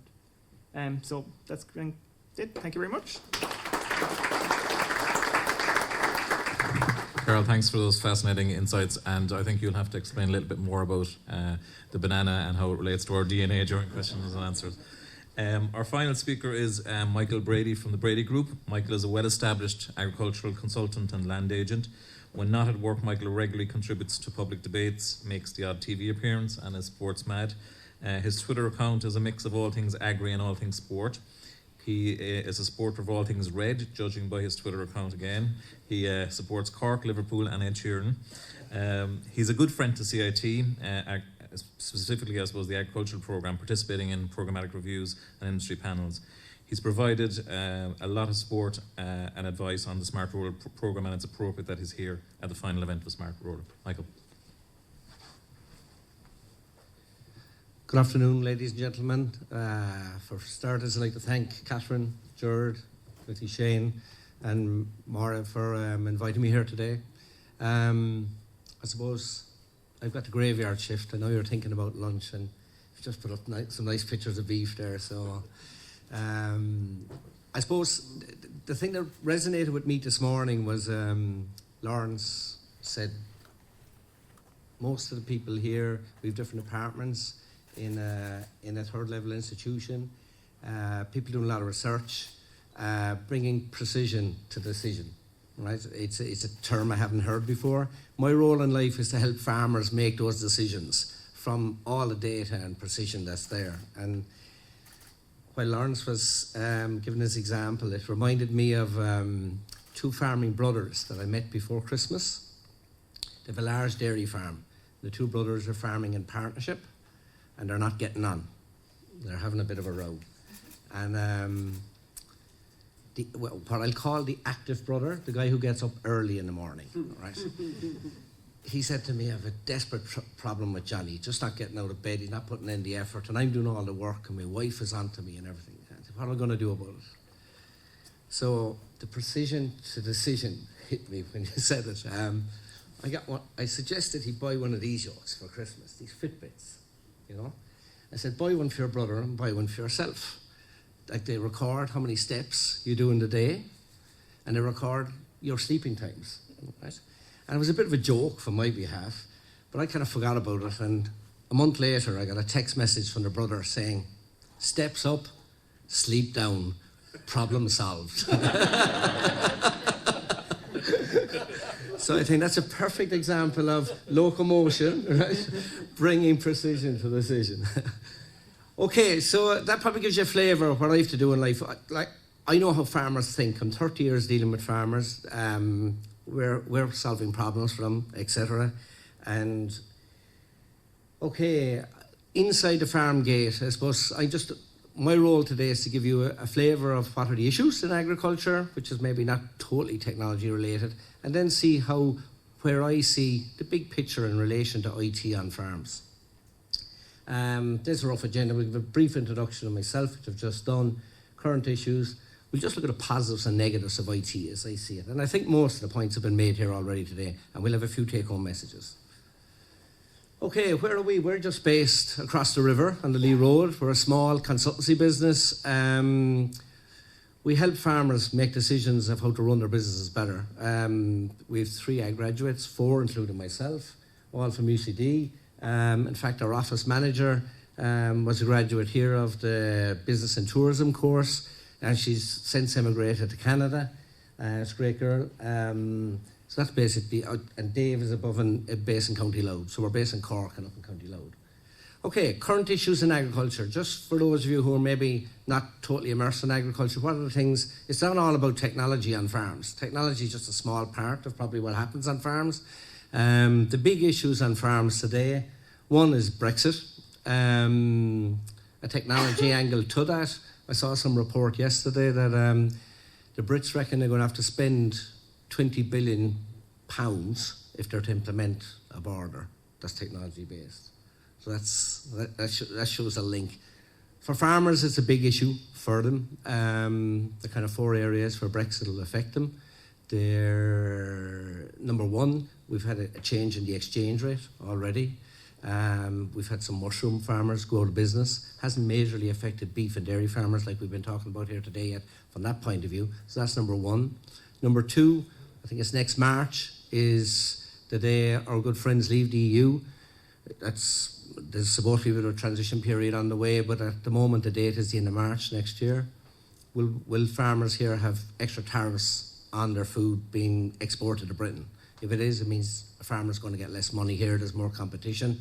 So there are large falls in income projected, particularly in beef, but across all the enterprises, because most of our produce, we produce, I think, 90% of what we produce in this country is exported, the food that's produced. And a lot of that goes to Britain, varying levels for the different enterprises, but a lot of it goes to Britain. Britain, just as an interest, they are only 60% self-sufficient in food. So they'll import from all over the world. So it's going to have a big impact on our farmers. The last 2 areas where it'll affect them is that, obviously, if Britain don't go into the EU, there's less money in the pot for everybody, so farm subsidies, etc., would drop. And finally, what will the British government pay their farmers? They're the 4 points that will affect farming in this country. And it's probably the biggest thing that's happened in my career in farming. It'll probably have the biggest effect on the ground. So Brexit is probably number one. Number two, is it 28 countries we have in the EU? Down to 27 now, I think. Like the way the EU works, all the countries put some money into the pot. Believe it or not, 38% of all the money that's put in by all the countries is put into agriculture, into the Common Agricultural Policy. So all of you who pay your good tax every year, and a percentage of that goes to the EU, 38% of it goes back to farming. If Britain leaves, it's going to cause a 6% reduction in the amount of money that's available. That means less subsidies to farmers, which means they'll have less money to spend on all the lovely equipment that we have. Right? So that's a big challenge. The latest reform is just about to happen. It'll be from 2020 to 2024. The process has already started, and it's a big issue for farmers. Subsidies are a big part of their income. Dairy expansion. There were milk quotas, EU milk quotas in dairying for years. So for 31 years, actually, from 1984 to 2015. A term I always use, Irish dairy farmers have been farming with the handbrake up for 31 years. Now the handbrake is down and they're expanding rapidly. That's having implications on other industries as well. But it's producing huge scope for mechanization and improvements in technology. Climate change and the environment. I'm sure those of you who've seen the news over the past 6 months, there's been a fodder crisis in the country. It's effectively been raining since last September until now, and that's had a big effect. I think, is it in the last 30 years, temperatures have increased by about 2 degrees, so that has an effect on the ground and farming. Last one, I think Lawrence, you mentioned animal welfare earlier on. Doesn't greatly impact on farmers' profitability at the moment, but from a technology point of view, social media has had a huge influence on we'll say, the marketing of an industry. And there's a problem with bobby calves in New Zealand where they kill Jersey cross calves immediately after birth. There were some videos went out about that last year, and it really harmed our industry. We have to really guard against this going forward, and I think that's where technology is going to be huge in that, doing locomotion scoring or doing more tests on animals so that we can produce the data to show that animals are being cared for properly, just to market our industry. Like, I know some people who are active in this area, and like, there are 3 types of animal in the country. There are pets, performance animals, which would be in horse racing, greyhounds, and we have farmed animals.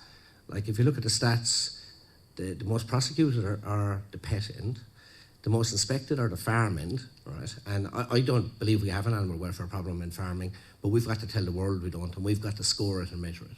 So it's a big issue going forward. Finally, somebody mentioned labour as well. This is where hugely technology can help. Rotary parlours, right?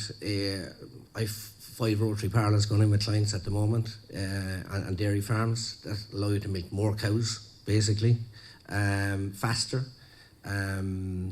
Like, there weren't rotary parlours in this country until a couple of years ago, really. You could count them in 2 hands while we're in the country. And that's technology really belting ahead. So they're the main issues that are affecting agriculture at the moment. If we go inside the farm gate now and have a look at technology and what, I'm 30 years in this business, how has technology impacted on the farm? From a positive point of view, okay? First thing, Smart Rural is what we have here today, is the name of the program. You looked at smart apps.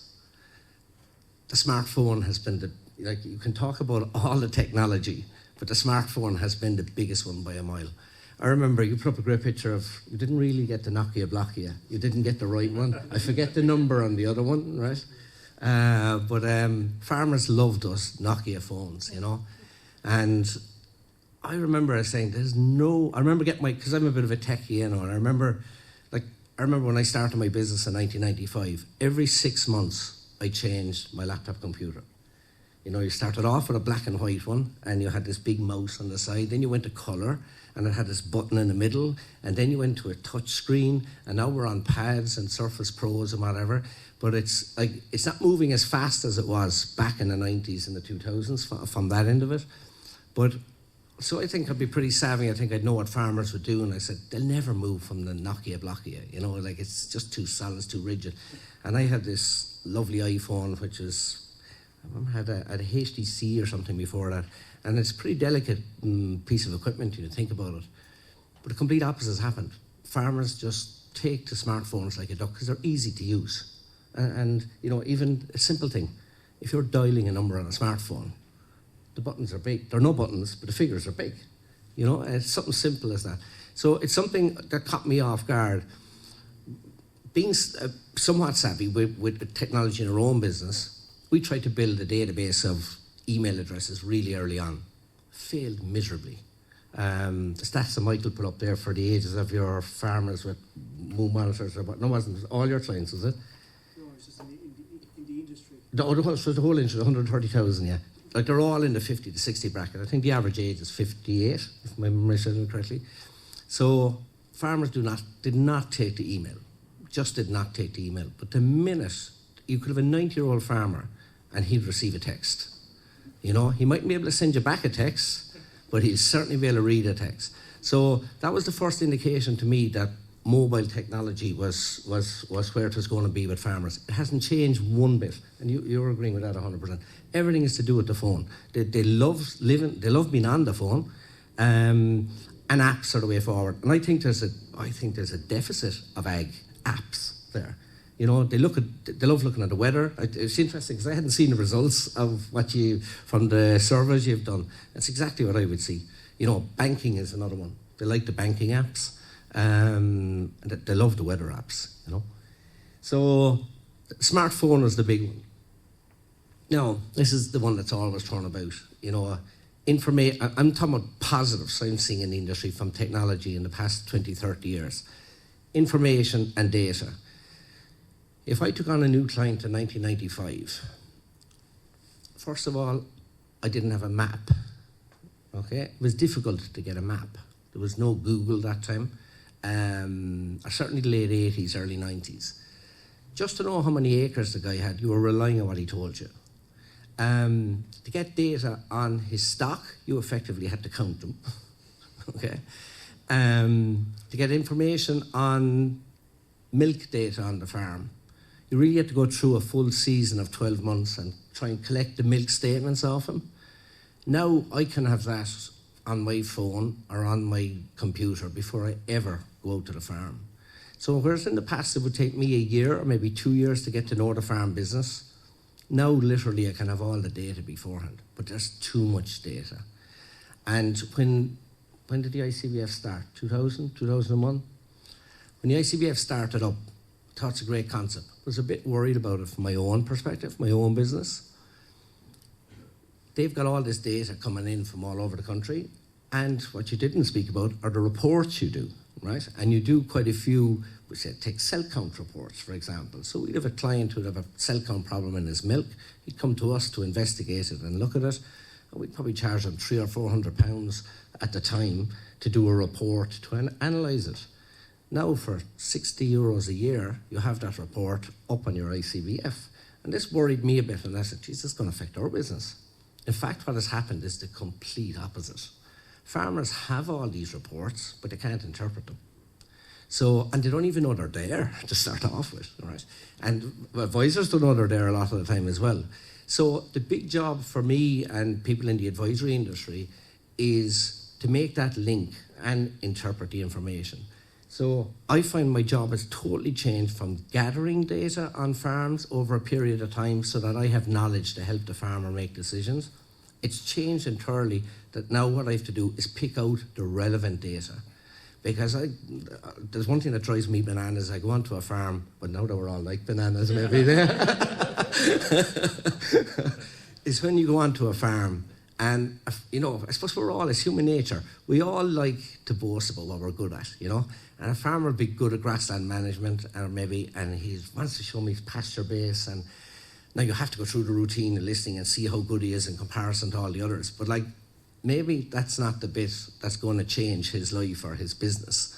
And so when somebody with new technology comes into the farm, some farmer can really envelop that, but it might be irrelevant to his business. It may not be the right area for him to invest in. And I suppose that's where I'll come into contact with, there's a well-renowned fact that the more machinery there is in a farm, probably there's an inverse relationship with its profit, you know. So there's a dilemma there about when you spend, what to spend on, and it's a whole decision-making process again. But the amount of information we have nowadays is just phenomenal. And it's just to try and choose it, pick the important bits is the challenge for me. Yeah, like the areas, just quick example, right? The areas that we would look for advice, I always put into three headings where we would give advice. There's the technical area, okay, which is basically what we've seen this morning. ICBF, pull all data in, give data on stock, livestock breeding, like the likes of Dairy Master. We'll have all the data on livestock again, basically. So it's all technical data. There's plenty technical data. Financial data is a little bit more difficult to get hold of, okay? Amazing enough, you think that's the area that would be most suited to technology and gathering information, but I'll come to negatives in a minute, but it's an area which hasn't really taken off. And finally, the human area, which where we would give advice, right? And I've thrown up an unusual one there that I saw earlier on the year. I know a lassie in the UK who has set up this business doing meditation for mindfulness for farmers, right? And I went and looked at this. She did enough scholarship on it, and she introduced me to this app for Cyber Coach, which helps you meditate every day. And I know some farmers that have used it and found it useful. So they're all, there are three simple areas, but the three headings of what I want you to know: the technical, financial, and human. They're the three areas we're involved in. I think that's the 3 areas where technology will improve farms. The last one, connectivity means different things to different people, but farming's a lonely business. And there's a reason why they stay a long time on the phone with you, right? It's because they probably haven't, in the past, before mobile phones, farmer can see anybody from one end of the week to the other, and they have a tendency to put in long hours. So when you go as an advisor, particularly go to West Cork, you have to stay for the dinner, and the dinner's in the middle of the day and not in the evening. And you have to stay for the dinner because that's when they get the information out of you, you know. But that's a social thing as well, okay? I think social media has helped greatly in that. You know, you only have to look at Twitter or Facebook, or I'm not really into Snapchat or Instagram as much. My kids are, right? But to me, that's given a connectivity that hasn't been there before. And I think it's great. Fellas are more in tune with what's going on. They're not trying to sit you down for an hour and find out about the neighbours or whatever. They have it now up on Twitter or whatever. So that's not to be underestimated. The whole connectivity of technology has been huge, in my opinion, for rural Ireland. So that's all positive. A few negatives. Broadband, right? I suppose broadband is available everywhere now, but like the speed is shocking in places. Like my office in the Lee Road, we don't have fibre, and we're in the city. There's a problem with a cabinet with aircon. That's ridiculous. 1 minute left. Okay, very good. So that's definitely one area of negativity, I would say. The second one, banking and IT platforms. If you look at banking, if you were to pay to come here today, you get on the internet, take out your card, and make a transaction. Then if you're doing a set of accounts, your accountant, the bank then gives you a statement, so there's another transaction. Then your accountant's bookkeeper has to punch it into a package inside an office someplace. Then they produce a set of accounts. Then that set of accounts comes back to the farmer who gives it to me, who I'll punch it in again to my system, right? It's ridiculous. Our banking platform, there are parts of the world whereby once you do a transaction, it populates your accounts, your financial accounts. And our banking platforms, as I understand it, are archaic and are not capable of handling that. And I think that's an area where we should really push to get solved, because we'll fall behind if we don't solve it. Integration of platforms and databases. The ICBF are the king for that. As I understand, there's another country in the world has achieved that. It probably slipped under the radar at the time. I think it might be more difficult to achieve that today. We marry physical and financial data together. Recently, a large organisation contacted me about whether they'd get access to bank data to look at finances of farms. I'm not so sure farmers will give that information quite as easily in the future. Okay. Tomorrow is GDPR, right? I'm delighted, I know, with the few emails I'm going to be getting over the next 6 months. I haven't said yes to anybody yet, right? I'm sure you're all getting emails at the moment saying, do you want to continue to receive emails from us? I think farmers are no different to the rest of the business. Everybody's going to become more aware of what information we're giving. And I think it's going to be harder to put together global platforms like that. But I think we've a leg ahead in this industry, and I think we should keep it there. I talked about information and data overload, right? It is a negative as well as a positive. And finally, the farmer spends loads of time on the phone. We all have a tendency maybe to spend too much time on certain apps. Some people, time is an issue with it. Somebody who spends all their time on their phone all day, every day, they're not living a balanced life. And that's a negative, I would say, as well, with technology. Finally, a few take-home messages. I would say, you look, we've had different ages over the years, with the Bronze Age, the Stone Age, and Industrial Age. There's no doubt about it, but we're in the technology age. When they look back 1,000 years down the road, we're in the technology age. Our industry must at all times be at the cutting edge, like the ICBFs and the Dairy Masters of this world, right? We've got to be at the cutting edge, we've got to stay at the cutting edge. And I think how we stay at the cutting edge is collaborations like this. People from different industries coming together, because it's not just one industry, technology. And farmers are a good embodiment of that, because a farmer has expertise in all that. You look at the faculties inside in a third level institute like here. Farmers have skills in all of those. They have skills in technology, they have skills in finance, they have skills in science. skills in HR, and they pull it all together. And I think that's why events like this are certainly good for the industry and good for us all. And thank you for listening, and enjoy your lunch. Thanks, Michael. We might give I think the panel give us a fantastic insight into what's happening in their own areas, and I suppose what's happening in general in technology in farming. And I suppose as an educational institution, we're delighted, suppose, to have partnered with so many people in this project. And what's fantastic also, I suppose, the outputs from the project. So I'd advise you to look in the folder. Don't throw that folder away. There's some interesting information in the folder. There's a website that you can log on to look at in further detail what the project was about. So we might give a collective round of applause to our panelists this morning. They did a fantastic job.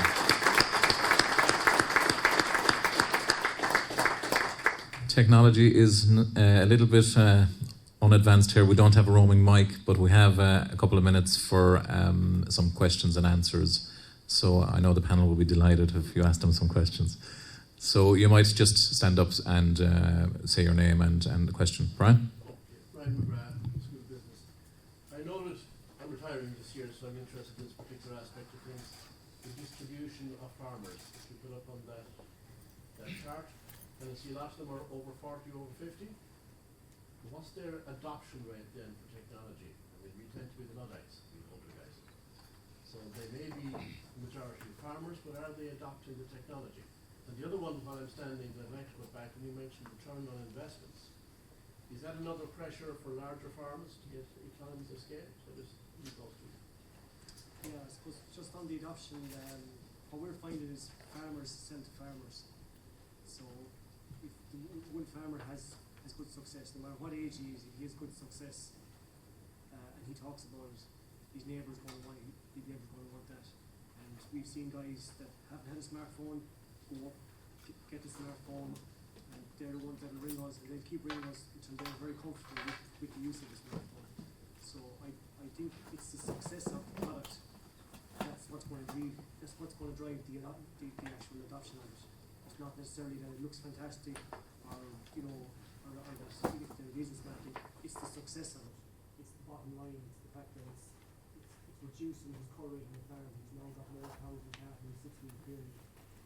He's got less veterinary bills. He's got more money in his pocket. And he talks about that. That's what's going to grow the adoption. So it's the success of the product that's going to help.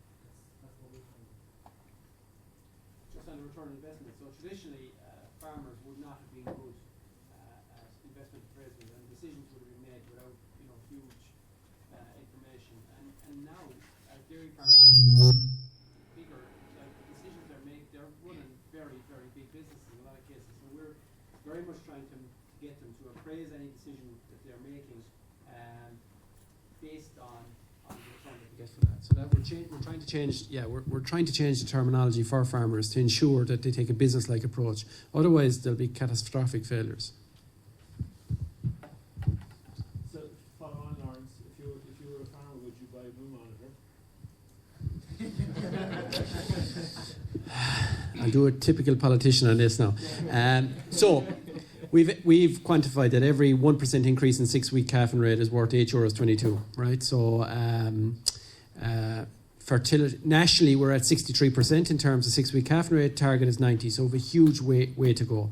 So would I put in a Moo Monitor? I would say for some farmers it's the absolute right decision to make, right? To increase their 6-week calving rate, whether that's through better heat detection, whether it's because they have a bigger operation, don't have the labour, whether it's they're running a couple of operations and can manage the different operations. So definitely for some farmers it's the right decision. I suppose the one caveat I'd put in before that, maybe it's been done, Michael, but we haven't evaluated ourselves. We haven't evaluated the Moo Monitor in relation to submission rates, and it's something that's planned to do with Dairy Master to evaluate.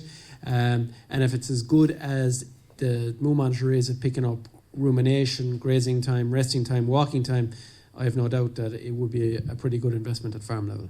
Maybe you want to.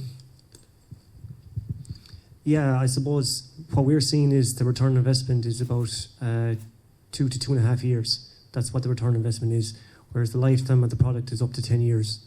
So, But a lot of guys now would say are hitting maybe year 3 and year 4, so they're going to have to value the system for another 5, 6 years, 7 years on the farm, and it's already paid for itself.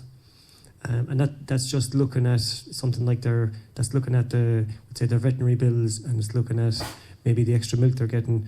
It's not looking at the actual time, the actual labour saving of time on the farm, which is probably nobody has really put a true value on that, but it's probably going to be one of the most critical things in this industry is the lack of skilled labour.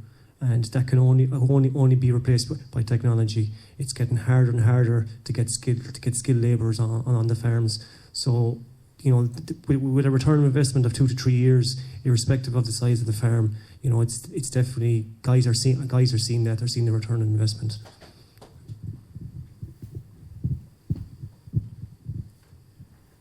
Hi, I'm a lecturer in the Department of Computer Science. So you presented, in particular, I'm a lecturer in 2 modules in Big Data and Analytics. You presented really nice use cases of big data analysis. Do you have open data sets that we can use, or more or less like the question is how can we collaborate with you? And so I suppose that you will be interested in the software developers and in particular in the big data analytics that the students that we can produce, and you have open data sets that we can have access to.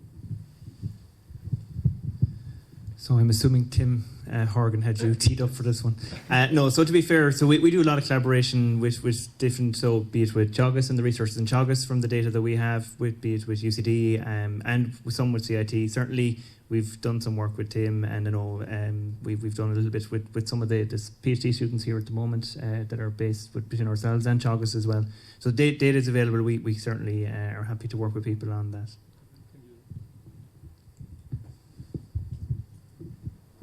Anyone else? I'm here with Self-Help Africa, which formerly Daughter, and so working in rural communities in Africa. And I wanted to ask about the smart future or smart research being done in agriculture here, and how it's shared possibly with partners in other countries.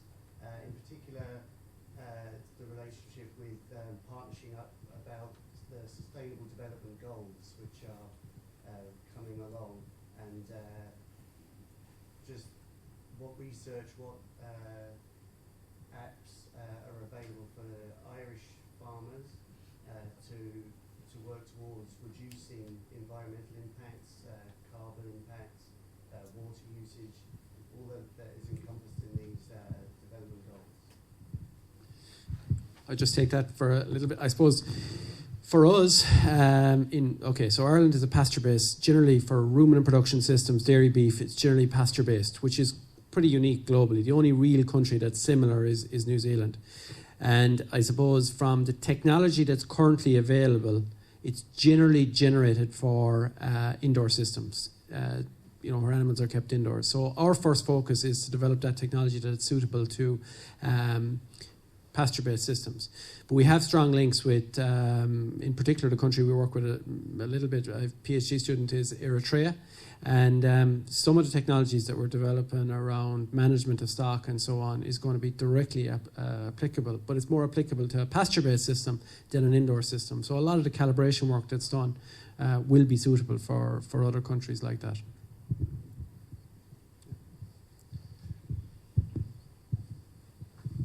Anyone else? Any other questions? We're all getting hungry, are we? No, one more. Go ahead. For ICDF, is there a problem with using international bulls where there's no data beforehand? So when there's such a time delay in data coming back from the bulls? Yeah, so and again, Lawrence might be able to assist here as well on some of the breeding information. So data flows in, data that we get, we will load. Part of the challenge is getting data, and I think we touched on it a little bit in terms of, and Mike touched it as well, data is becoming much more of a commodity, and people are not as open to sharing data and who owns that data. So it is about the data that we can get, we can use, but first the challenge is to get the data. I mean, we work obviously with ICAR and Interpol, who are the international valuation units. So the data in Ireland goes for international valuations, and that data comes through, and any data we get from ICAR comes into our system. it is one of the challenges, certainly. I mean, and again, Lawrence touched it as well. Ireland is probably unique in terms of its centralised database. Very few countries in the world have that. Part of the challenge is it's commercialised, and each country has a commercial database. In Ireland, it's a non-for-profit. It's for the industry. It's the industry own it. So data that comes in, we certainly load. But the big challenge we have actually is in getting data and for people to give us that data for the purpose of using it. And again, some of the times they'll say, you can have the data, but you can't use it for this, and this. So then in that case, is that data of any use to the industry? Probably not. It might suit one person, but not the industry. So you have to get the data to be able to use it for the purpose at which the industry needs it. Maybe just to add one point to that not every country has the same traits in their index as we have. Not every country monitor the same traits that we do.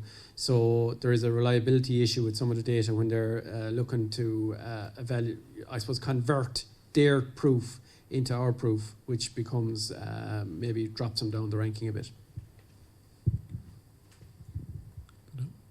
I think we're all getting hungry, are we? Just, I suppose, one or two final wrap-ups. I think Dara wants us to hold up the flags again. He wants to take a picture of the with everybody. A few quick shots. Just keep waving them. I'm going to run around and do different angles. Ole, ole, ole, ole.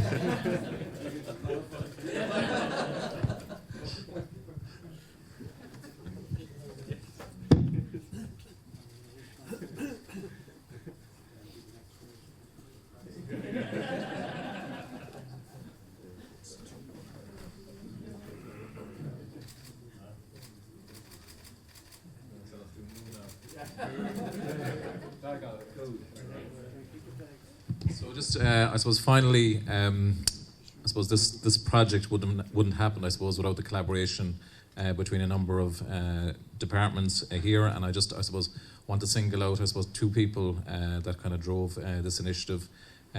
Shane Cronin and his colleagues in Technology Enhanced Learning, and also the project leader, Katherine Murphy, who put in a phenomenal amount of work. So I'd like to thank both of them.